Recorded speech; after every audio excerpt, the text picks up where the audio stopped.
Ako po si Michael Maurilio alias Rene. Hindi po ako pinilit na magsalita ng katotohanan. Kusang loob ko pong inilalahad ang mga nagawa kong kasalanan at mga plano laban kay Pastor Apollo C. Quiboloy at sa Kingdom Ministry. Ako po yung witness,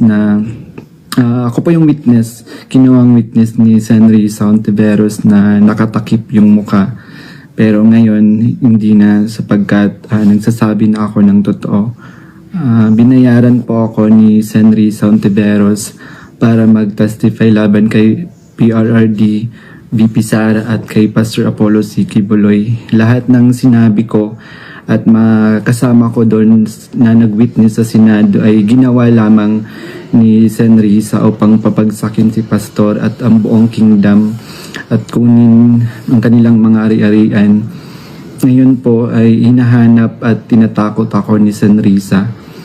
Ako po ay dating full-time worker ng Kingdom of Jesus Christ na pinamumunuan ni Pastor Apollo Quiboloy.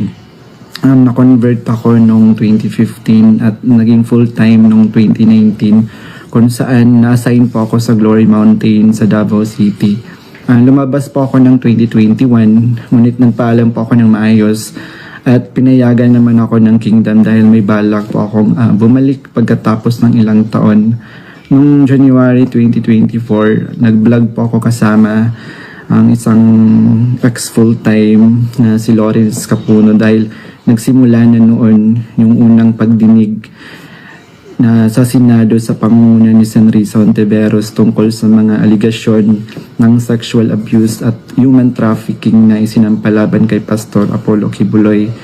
Sa vlog na yun, pinasinungalingan namin yung claim ni Blenda Portugal alias Amanda at nung iba pa na pawang kasinungalingan lahat. Noong February 2024, kinontak ako ng isang ex-full-time na si Shishir Bandari at inalok na maging witness sa Senate investigation ni Senador Risa kapalit ng financial assistance. Pumayag ako dahil sa panahon din yun, nangangailangan din ako ng pera. Binigyan ako ni Shishir ng email ng opisina ni Sen Risa upang magpadala ng formal na email kahit anong aking sabihin daw. Sabi niya kapag nakipag-usap ako sa kanila, sabihin ko lamang na taga-kingdom ako at lumabas na sa ministry at idagdag ko daw na sinasaktan ako ni Pastor. So sa aking email, sinabi ko doon na galing ako sa kingdom at lumabas noong 2021. Ilang araw pagkatapos noon, kinontak ako ng isang staff ni Senrisa na si Fiona upang makipag-meet sa akin through video call.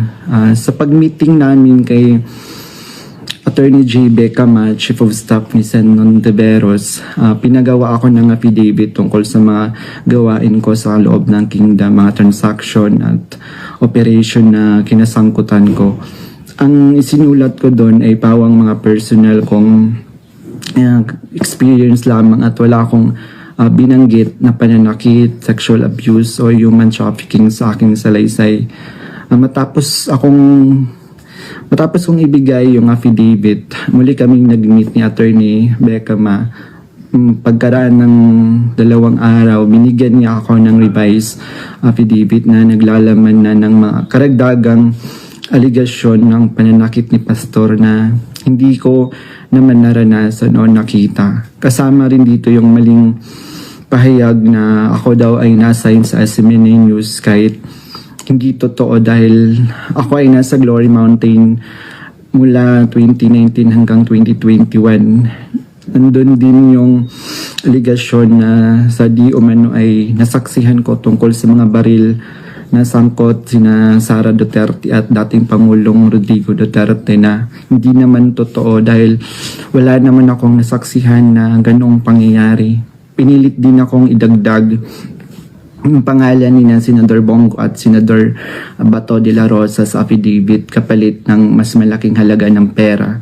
Pero hindi ko na sila isinama kasi baka umattend sila sa hearing at magtanong at makorner ako.